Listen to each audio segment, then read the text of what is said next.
चमत्कार तो हुआ भाई साहब हमारा सुबह। जी सुबह जब हमारे नींद खुला, हम दोनों महात्माओं के, जी हमने नींद से जग के देखा, जहां जिस पत्थर के नीचे हम लोग आग जलाए थे जी। वहीं एक कंबल में हम लोग लेटा हुआ हूँ। वो कंबल, वो महात्मा। अब ना वो कंबल था, जी ना वो महात्मा थे, ना वो गुफा था, ना वो जगह थी। ना वो जगह था साहब। एक बार हमारे को शक हुआ, जो कि मैं कोई सपना तो नहीं देख रहा था। जी तो जमुनापुरी बाबा को भी पूछा, दो आदमी एक ही सपना तो नहीं देख सकते हैं। जी जमुनापुरी बाबा, हम पूछने से पहले ही जमुनापुरी बाबा ने बोले, लेकिन महाराज वो महात्मा जी कहाँ गए? जी हमने बोला मैं भी तो ही ढूंढ रहा हूँ। जी उठ के देखा हम दोनों, जो कि जहाँ रात को हम लोग अंधेरा होने से पहले ठिया तय करके सोया था उमेश जी, जी वहीं लेटा हुआ था हम लोग। जी। अब ये भी नहीं कह सकता हूँ जो कि दो महात्मा हम लोग एक ही सपना देखा हूँ, ऐसा तो हो ही नहीं सकता। ऐसे तो हो नहीं सकता है। जी क्योंकि जो स्तोत्र आदि बोला था जी वो भी हमको याद है। हम दोनों जब संध्या आरती होने लगे महाराज की, जी हाँ, तो जटाटविक गलत जल प्रवाह पावित स्थले गले बलम लंबितंग भुजंग तुंग मालिकम। राधे राधे दोस्तों, स्वागत है आपका अपने गुरु ज्ञान गौरव यूट्यूब चैनल में। जैसा कि आप जानते हैं, मैं जंगलों, पहाड़ों, कंदराओं और गुफाओं में रहने वाले संत महात्मा का खोज किया करता हूं, उनका दर्शन किया करता हूं, उनसे सत्संग लिया करता हूं और सत्संग का लाभ आप सब तक पहुंचाया करता हूं। दोस्तों, आप सभी जानते हैं कि परम पूज्य श्री हिमालय के सिद्ध संत काले बाबा जी के साथ रहे हैं। और दोस्तों, आप सभी को मालूम है, मैं पहले भी बता चुका हूँ, महाराज जी का वीडियो पहले भी बन चुकी है। महाराज जी अपने जीवन का एक महत्वपूर्ण हिस्सा हिमालय के उन हिम क्षेत्रों में, बर्फीले क्षेत्रों में गुजारे हैं और बहुत सारी उपलब्धियां भी अपने जीवन में हासिल किए हैं। तो दोस्तों, महाराज जी से हमने आग्रह किया कि प्रभु जी चलें, आप हमें भी हिमालय का दर्शन करवाएं। महाराज जी गंगोत्री से ऊपर रह कर के तपस्या साधना करते थे। हमको लगता है कि 91 से लेकर सन 97 तक गुरु जी बर्फ़ में ही रह कर के साधना किए हैं। सन 91 से लेके 97 तक जी हम गंगोत्री के बाहर नहीं गए। बाहर ही नहीं गए। 12 महीना जी 365 दिन गंगोत्री में रहते थे। जी। तो दोस्तों, ऐसे हम सिद्ध संत के साथ हैं और कहा जाता है कि हिमालय के क्षेत्र में अगर कोई अपना कुछ दिन का जीवन गुजार ले तो वो अपने आप सिद्ध हो जाता है, क्योंकि वह देवभूमि है, वहाँ देवता वास करते हैं। उनके सानिध्य में रहने वाला हर व्यक्ति सिद्ध ही हो जाता है। तो प्रभु जी, आज हम आपके श्रीमुख से उस रहस्यमयी हिमालय के बारे में जानना चाहते हैं, जहाँ की कहानियाँ हमारे वेद शास्त्र, ऋषि मुनि भांति भांति प्रकार से करते हैं। कि हिमालय में बहुत से वर्णन सुनने को मिलते हैं कि हिमालय में ये है, हिमालय में वो है, हिमालय में गुप्त रूप से संत वास करते हैं, हिमालय में सिद्ध योगी वास करते हैं, हिमालय में आज भी हमारे देवी देवता जैसे ब्रह्मा, विष्णु, महेश, सारे देवी देवता, गंधर्व, किन्नर आज भी वास करते हैं। प्रभु जी, आप इतना दिन तक वास किए हैं, क्या कोई आपके साथ कोई रहस्यमयी अलौकिक घटना घटी है? यदि घटी हो तो कृपया हमारे दर्शकों को सुनाने का कष्ट करें, अनुग्रह करें। धन्यवाद उमेश जी। अच्छा, पहले तो एक चीज बड़ा स्पष्ट करो उमेश जी। हाँ, बहुत लोगों को भी बोलते सुना हो, आपको भी बोलते सुना हो, सिद्ध संत। जी तो मैं तो साहब आलू परवल ये सब सिद्ध होते देखा हो, आदमी सिद्ध होते तो नहीं देखा। बाकी आप आपके भावार्थ और है। जी प्रभु जी, मैं समझता हूँ। हम इस पे भी प्रभु जी चर्चा करेंगे। किसी और वीडियो में आपके ही श्रीमुख से जी, सिद्ध जो शब्द है यूज किया जाता है उस पे भी हम चर्चा करेंगे। जी जी क्योंकि जी प्रभु जी 1 मिनट इस विषय पे हम लेना चाहेंगे। चित्रकूट के जंगल में हम बहुत सारी वीडियो बनाए हैं और लगभग हर संत के पास हम गए हैं, और चित्रकूट में बहुत सारे यूट्यूबर आज वीडियो बना रहे हैं, अच्छा और ऐसे ऐसे यूट्यूबर वीडियो बना रहे हैं कि जो जानते ही नहीं है कि साधु महात्मा होते क्या हैं, संत किसे कहते हैं, साधु किसे कहते हैं, तपस्वी किसे कहते हैं, मुनि किसे कहते हैं, ऋषि किसे कहते हैं, और अपने हर वीडियो के टाइटल में लिख देते हैं आज हुआ सिद्ध संत का दर्शन, आज सिद्ध संत के हाथ की टिक्कर प्रसादी। तो प्रभु जी देख करके सुन करके हंसी भी आती है, लेकिन हमारा जो सिद्ध कहने का भावार्थ है उसका अर्थ अलग है। इस पे भी एक दिन चर्चा जरूर की जाएगी। ठीक है प्रभु जी, आज उसी विषय पे हम लोग चलते हैं। ठीक है जिसकी देखो, मैं हमारी ये नहीं इच्छा है कहूँगा सुनने की। जो कि मैं कोई सिद्ध हूँ। जी। हाँ।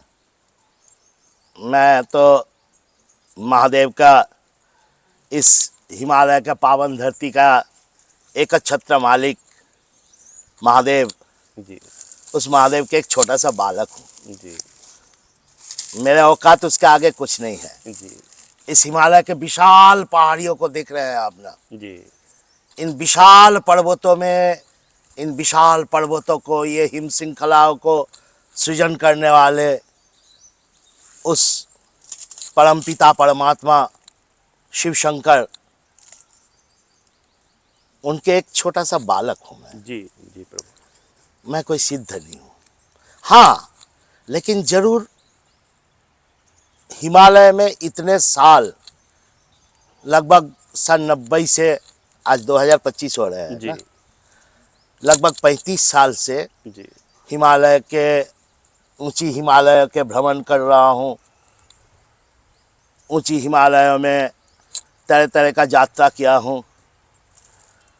कई और ऐसे अभिज्ञता हमारे झोली में है जी जो, जिसके वर्णन या जिसके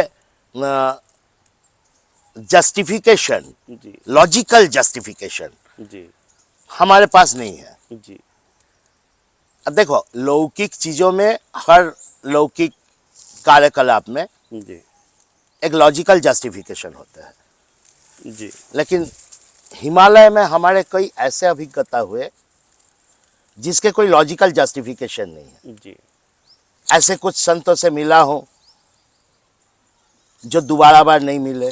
जी ऐसी कुछ परिस्थितियों का सामना किया हूँ जो परिस्थितियाँ अलौकिक है। जी चलो, आपके दर्शकों के लिए मैं अपने ही एक छोटा सा ऐसे एक अलौकिक अभिज्ञता जी मैं शेयर करता हूँ, जी आपके साथ शेयर करता हूँ। जी हाँ, साथ में आपके दर्शक लोग तो सुनेंगे। जी जी प्रभु, वही मेरी इच्छा है। जी जी जी। उमेश जी, ये घटना है सन 1992 के। जी अभी तो मैं बूढ़ा हो गया हूँ, दाढ़ी बाल सब सफ़ेद हो गया है। जी उस समय हट्टा कट्टा जवान था जी और दाढ़ी बाल भी सब काले थे। जी शरीर भी हल्का था। शरीर भी हल्का था। अभी शरीर काफ़ी भारी हो गया है। हाँ, उस समय शरीर भी हल्का था। हिरन के गति से ऊंची पहाड़ों में चढ़ जाता था। जी अब गंगोत्री आप देखे ही है, जी गंगोत्री के 1 किलोमीटर आगे मैं रहता था, जी तो स्वाभाविक रूप से ना यही मेरे चरने का क्षेत्र था। जी। जैसे हिरन या गायों के चरने का क्षेत्र होता है, वो आपके चरने का क्षेत्र यही था। हमारे चरने का क्षेत्र यही था। जी तो हम कभी गौमुख जाके पहुंच जाते थे।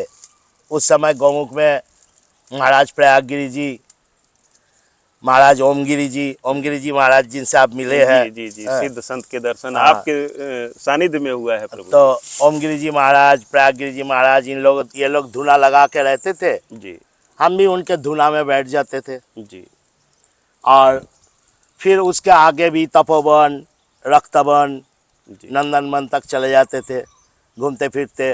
फिर वापस आके उन्हीं के कुटिया में रहना, महीनों महीनों पड़े रहा गौमुख में मैं। जी तो ऐसे ही एक यात्रा के दौरान एक बड़े अलौकिक विचित्र सा उपलब्धि हुए भाई साहब जी हमारे। हम थे और हमारे साथ एक हमारे हिमालय के साथी, वर्तमान में महानिर्वाणी अखाड़े में है, जी वर्तमान में जमुनापुरी जी महाराज। जी जमुनापुरी जी और हम दोनों घूमने गए थे तपोवन। जी उन दिनों तपोवन में सुभद्रा माता नाम के केरल के एक माता जी परमानेंट निवास करती थी। जी तो सुभद्रा माता जी के एक छोटा सा गुफा था, हम लोग जाते थे उनके बिल्कुल जैसे गोपाल को आदर करते हैं ना, जी वो कृष्ण भक्त थे जी और आदर से गोपाल के तरह खिलाते थे, जी खिचड़ी खिलाते थे। लेकिन उनके सानिध्य मुझे बड़ा प्यारा लगता था, जी सुभद्रा माता जी। तो ऐसे ही एक बार हम और जमुनापुरी पहुंच गए साहब तपोवन। जी तपोवन आपको बताऊं, आप तो गौमुख तक नहीं जा गए, आप गंगोत्री से गंगोत्री तक आए। जी तो गंगोत्री से 18 किलोमीटर पहले गोमुख है, जी पैदल रास्ते पे। जी और गोमुख से 5 किलोमीटर रास्ता ग्लेशियर के ऊपर से तय करते हुए अगर जाएंगे आप, जी तो वहाँ तपोवन नाम के एक जगह है। जी शिवलिंग नाम का एक पिक है। उस पिक के जो बेस कैंप, यानी कि जहाँ से उस पिक के चढ़ाई होते हैं, जी उस क्षेत्र को तपोवन कहते हैं। जी वहाँ आकाशगंगा नाम के एक नदी आती है। हाँ। जी और उस तपोवन में हम और जमुनापुरी जी हम लोग जाके कम से कम 2-3 हफ्ता रहते थे। जी उसी ग्लेशियर में रहते थे, बर्फ में ही। हाँ, ग्लेशियर पार करके जाने पड़ता था। ग्लेशियर पार करके एक आगे लंबा जाने मैदान, पे वो मैदान और वो नदी आगे जाने पे नदी आगे जाने का। हाँ। जी तो वहीं सुभद्रा माता जी के एक पत्थर के बड़ा गुफा था। जी तो माता जी के वहाँ रहते थे, भोजन वोजन मिल ही जाता था माता के कृपा से। जी तो एक दिन सवेरे सवेरे उनके वहाँ नियम था, सवेरे 8:30-9 बजे तक जी खिचड़ी तैयार हो जाता था और माता जी घंटी बजा देते थे, हाँ भाई जो है प्रसाद ले लो। जी तो हम लोग भी प्रसाद लिए। कौन सी दिन था मुझे याद नहीं है जी अभी, पुंखानुपूर्व याद नहीं है, जी लेकिन ऐसे ही कोई सी एक दिन था। हम लोग सवेरे सवेरे, बहुत सुंदर वेदर था, जी सवेरे सवेरे बाल भोग में, नाश्ते में, अब लोग नाश्ता बोलते हैं, हमारे हाँ, साधुओं में बाल भोग बाल बोलते हैं। भोग बोला जाता है। हाँ। जी तो हम लोग बाल भोग में और खिचड़ी के प्रसाद पाए। जी और खिचड़ी का प्रसाद पा के बैठे हुए थे हम लोग, हम और जमुनापुरी। हमने बोला चलो जी जमुनापुरी जी, हाँ चलते हैं थोड़ा घूमने। जी अब घूमने निकले। अगर आप गूगल मैप के, गूगल अर्थ के सहारा लोगे तो आप देखोगे तपोवन से एक रास्ता ऐसे नीचे ढलान उतरता है, जी उस जगह का नाम है कीर्ति ग्लेशियर। जी कीर्ति ग्लेशियर पार करने के बाद केदार डैम है। जी यहाँ के बुजुर्ग लोग बताते हैं, गंगोत्री के बुजुर्ग लोग बताते हैं, कभी ये केदार डैम पार करके वही पुजारी जो गंगोत्री में पूजा करते थे, वो केदार डैम पार करके भगवान केदारनाथ के भी पूजा करने जाते थे। ऊपर ऊपर ही निकल ऊपर ही ऊपर उनके ऐसे रास्ता था, जाते। जी सुना हूँ, जी मेरे को उस रास्ते के बारे में देखा नहीं। जी तो देखने का ही एक कौतूहल था, जी जो कि ऐसे कौन सी रास्ता था जो कि सीधा केदारनाथ पहुंच जाते हैं। जी अब सुबह 9-9:30 बजे तक हम लोग भोजन कर लिए थे, जी बाल भोग कर लिए थे, घूमने निकल पड़े। जी हमने बोला चलो आज कीर्ति ग्लेशियर पार करके केदार डैम तक तो देख ही आएंगे। जी अब चलते गया साहब, चलते गया, वहाँ रास्ता तो है ही नहीं। जी देखो जंगल में 2 प्रकार होता है, एक तो एक छोटा ट्रेल पैदल चढ़ने का, हाँ पगडंडी बोलते हैं, छोटा ट्रेल चलता है। जी यहाँ पहाड़ के लोग उसको 6 फुटी बोलते हैं। जी वो बना हुआ होता है, मतलब आपको जंगल में चलते हुए या पहाड़ों में चलते हुए लगेगा जो कि हाँ भाई इस यहाँ रास्ते से कोई गया है। कोई गया है रास्ता है। हाँ। यदा कदा कोई आता हाँ। है तो वो पैरों के निशानों बन से जाते रास्ता बन जाता हैं। जी है। गोमुख तक तो ऐसे ट्रेल है, जी गोमुखी तक जी ऐसे 6 फुटी बना हुआ है। जी गोमुख के ऊपरी हिस्से में जी वो 6 फुटी गायब हो जाते हैं। जी फिर वहाँ क्या होता है, जैसे ग्लेशियर के बीच में से रास्ता है, जी वहाँ कोई पदचिन्ह तो रहता नहीं है। जी तो जो भी लोग आने जाने वाले, वो एक बड़ा पत्थर के ऊपर ना कई छोटे छोटे पत्थर सजा के जाते हैं। जी तो उससे देख के अगर पीछे से या उधर से कोई लोग आते हैं तो वो उनको पता लग जाते हैं जी जो कि इधर से रास्ता है। तो ऐसे ही हम लोग रास्ता के संधान करते करते जी कीर्ति ग्लेशियर तक उतर गए। अब उतरने में काफी अच्छा समय लगा। जी। अब बर्फ में चलना समय बर्फ तो में लगता ही चलना भी समय सापेक्ष है। क्योंकि हम तो थोड़ा सा चले हैं, हमें पता हो गया कि कितना मुश्किल है बर्फ में बहुत चलना। मुश्किल होता है, जी और नरम बर्फ हो तो और मुश्किल हाँ, है। पैर धंस जाते पैर हैं धंस पूरे। जाते हैं, जी एक पैर उठाओ फिर हाँ। दूसरा पैर डालो। खैर ऐसे ही करते करते हम लोग कीर्ति ग्लेशियर के एक किनारा पकड़ के हमने बोला चलो केदार डैम देख के आते हैं। जी केदार डैम के लिए निकल पड़े। अब सब जा रहा हूँ, कोई सामने केदार डैम, जैसे केदार डैम के आकृति जानता था मैंने, जी आकृति उधर से देख रखा हूँ केदारनाथ से। जी तो केदारनाथ से देखने के बाद उसका आकृति याद है जो कि ये ऐसे है। जी हाँ। हम लोग ढूंढते ढूंढते केदार डैम ढूंढते ढूंढते कीर्ति ग्लेशियर के पीछे तक पहुंच गए। जी अब पीछे तक जब पहुंच गए साहब, हाँ, काफी लेट हो गया, जी 4 साढ़े 4 बज गया जी दिन का। अब जब 4 साढ़े 4 बज गया तो हमारे को होश फिरा। जी मैंने बोला ओ बाबा जमुनापुरी, 4:30 बज गया, जी और दिखाई कुछ नहीं दे रहा है। अब इसके बाद अंधेरा होगा जी तो कैसे वापस जाएंगे तपोवन। जी हम लोग तपोवन से काफी दूर आ गए थे, लगभग 20-22 किलोमीटर तपोवन से आगे आ गए थे। जी पूरे दिन भर चलते थे जी तो पूरे दिन भर चलने में आदमी 20 किलोमीटर तो आ ही जाएगा। हाँ अंदाज बता रहा हूँ, कोई माइल मीटर तो होता नहीं हाँ हुआ। तो 20-22 किलोमीटर आगे तक चले गए थे।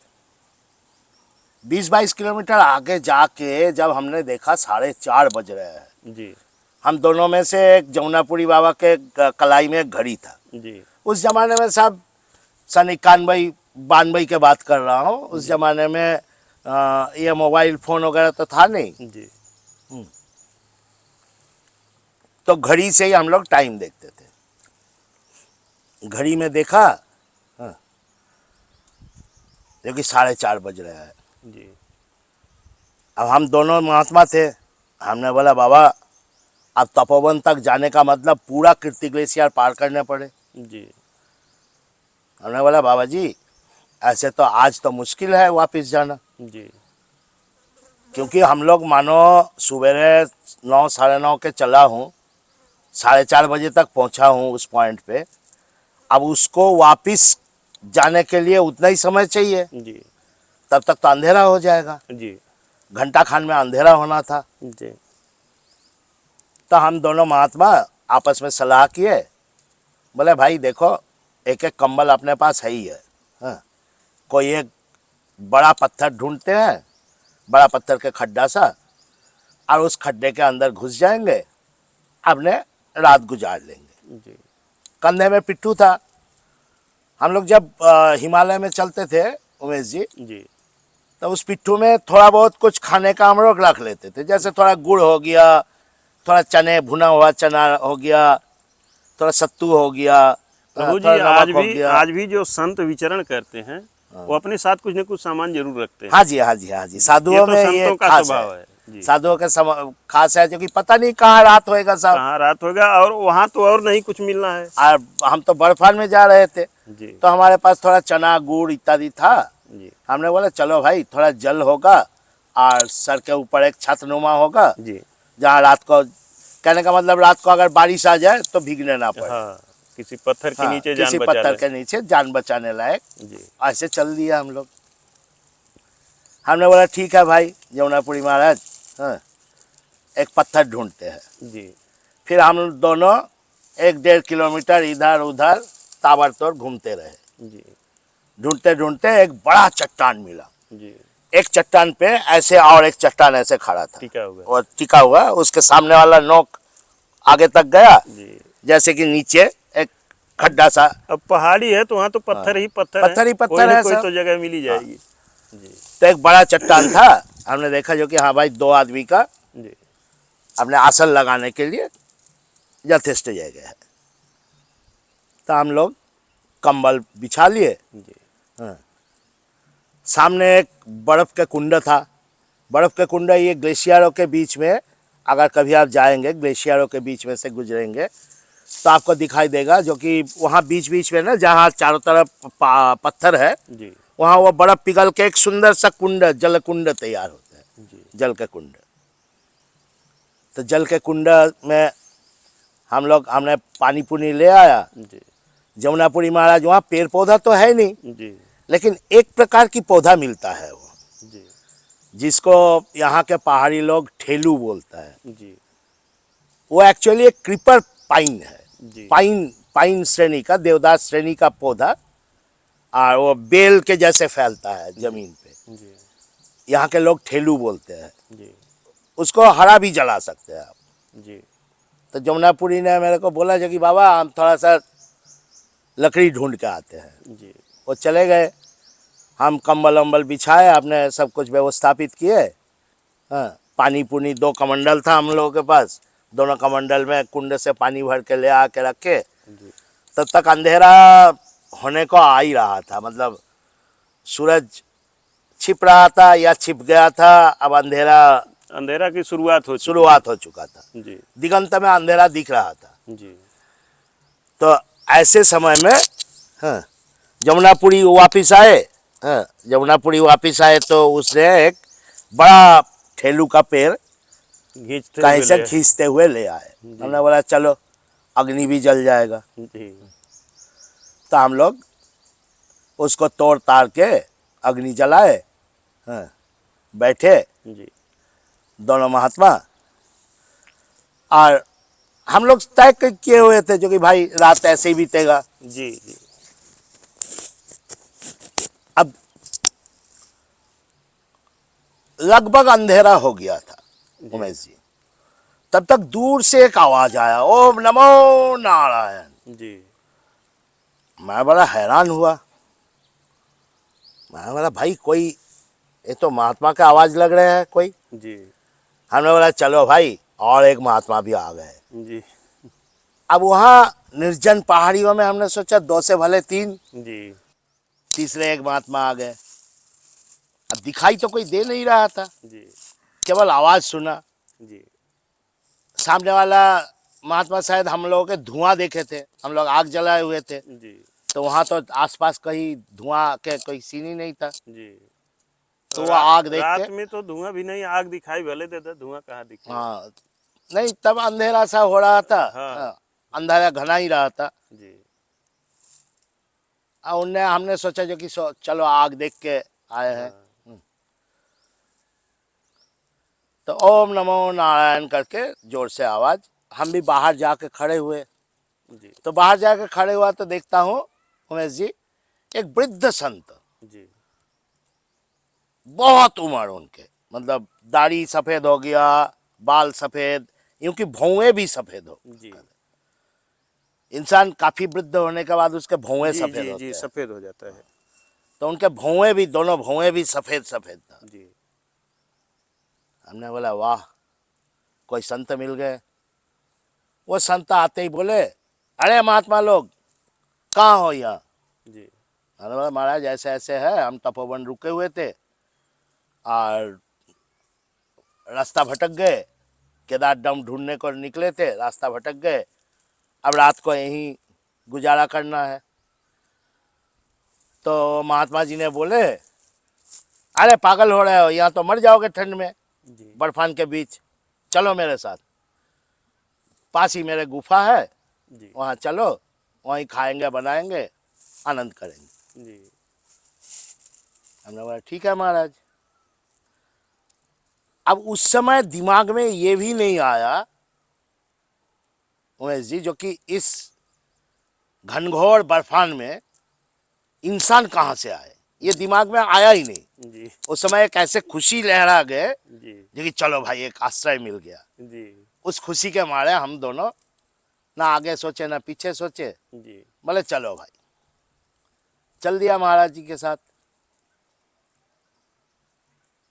मेरे ख्याल 20-50 कदम ही गए थे हम लोग, 20-50 कदम, ज्यादा ज्यादा 100 कदम। जी 100 कदम जाके एक पत्थर, एक बड़ा पत्थर था, उसके बीच से फटा हुआ था, जी और उस फटा हुए से ऐसे करके घुसने पड़ता था। जी ऐसे करके घुसे, पहले महाराज जी घुसे, बोले आ जाओ आ जाओ, ऐसे करके आ जाओ। जी हम भी घुसे, फिर जमुनापुरी जी भी घुसे, जी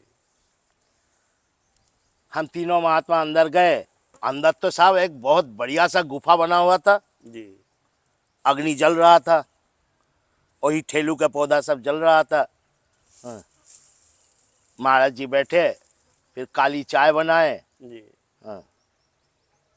हम लोग भी अपने चना गुड़ निकाल लिए, बोले नहीं नहीं ये चना गुड़ नहीं खाना है, चलो आप बढ़िया से भोजन बनाएंगे। जी क्या चाय वाय पिए, फिर हम लोग भोजन बनाने लग गए।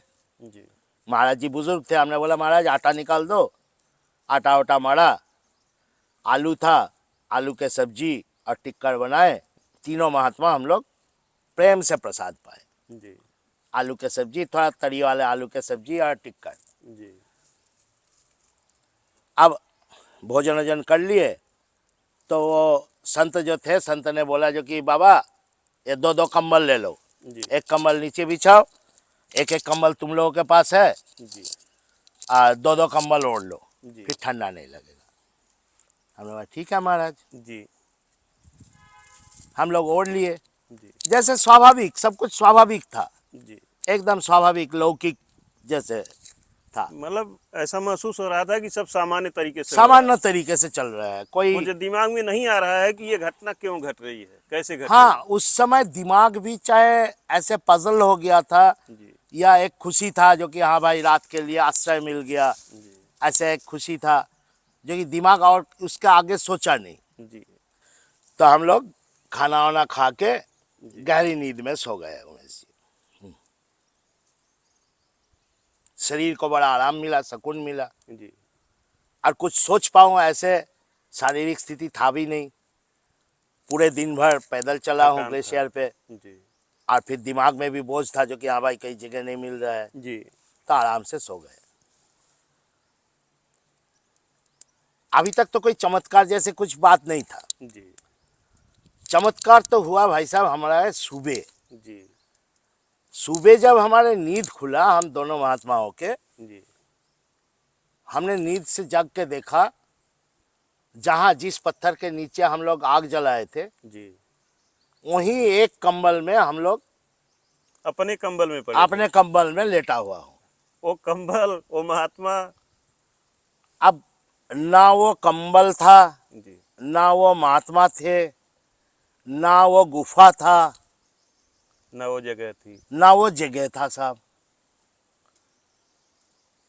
एक बार हमारे को शक हुआ जो कि मैं कोई सपना तो नहीं देख रहा था। जी तो जमुनापुरी बाबा को भी पूछा, 2 आदमी एक ही सपना तो नहीं देख सकते हैं। जी जमुनापुरी बाबा, हम पूछने से पहले ही जमुनापुरी बाबा ने बोले, लेकिन महाराज वो महात्मा जी कहाँ गए? जी हमने बोला मैं भी तो वही ढूंढ रहा हूँ। जी उठ के देखा हम दोनों, जो कि जहाँ रात को हम लोग अंधेरा होने से पहले ठिया तय करके सोया था उमेश जी, जी वहीं लेटा हुआ था हम लोग। जी अब ये भी नहीं कह सकता हूँ जो कि 2 महात्मा हम लोग एक ही सपना देखा हूँ, ऐसा तो हो ही नहीं सकता। ऐसे तो हो नहीं सकता है। जी क्योंकि जो स्तोत्र आदि बोला था जी वो भी हमको याद है।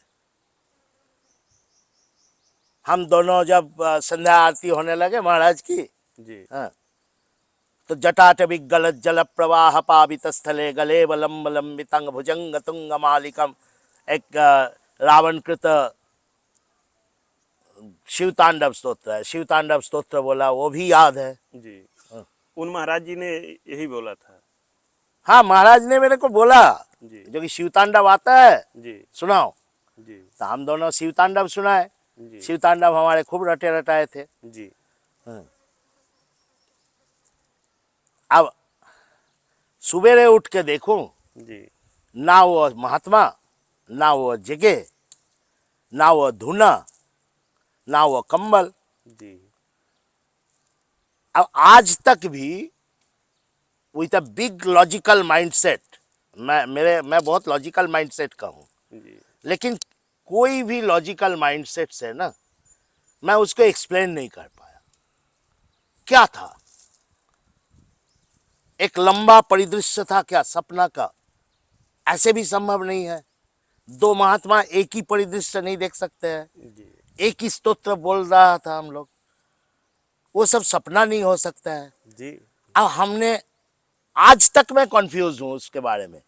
आज तक आपको मैं बता रहा हूं, उस जगह में उसके बाद हम 5-6 बार गए जी ये जानकारी करने के लिए जो कि इसके आसपास कोई महात्मा रहते हैं कि नहीं। जी जिन लोगों से पूछा, बकरी वाले वगैरह जो उधर से जाते थे, उन लोगों से जिनसे पूछा, वो सब हंसे हम पे। जी बोले अरे बाबा, इस बर्फान में कौन रहेगा, कोई नहीं रहता है। तो वो एक जीवन का अलौकिक अनुभव था उमेश जी, जो आज तक रहस्य बना जो हुआ है। आज तक हमारे दिमाग में वो रहस्य बना हुआ है, जो कि क्या था, जी कहाँ से आए वो महात्मा, प्रभु कहाँ जी, से। प्रभु जी जो स्टार्टिंग में, वीडियो के स्टार्टिंग में सिद्ध संत के ऊपर आपने मुझे कुछ समझाने का प्रयास किया, हाँ जी, हाँ जी। उसका उत्तर शायद मुझे इसी वीडियो में मिल गया। चलो अच्छी बात है। अब तो मुझे समझ में आ गया कि सिद्ध होता कौन है। हाँ, चलो हम देखो, अगर उन्हें परमात्मा माना जाए तो बिना सिद्धि किसी सिद्ध संत के वो सबको दर्शन नहीं दे सकते। यदि उन्हें सिद्ध संत माना जाए तब भी वह सबको दर्शन नहीं दे सकते।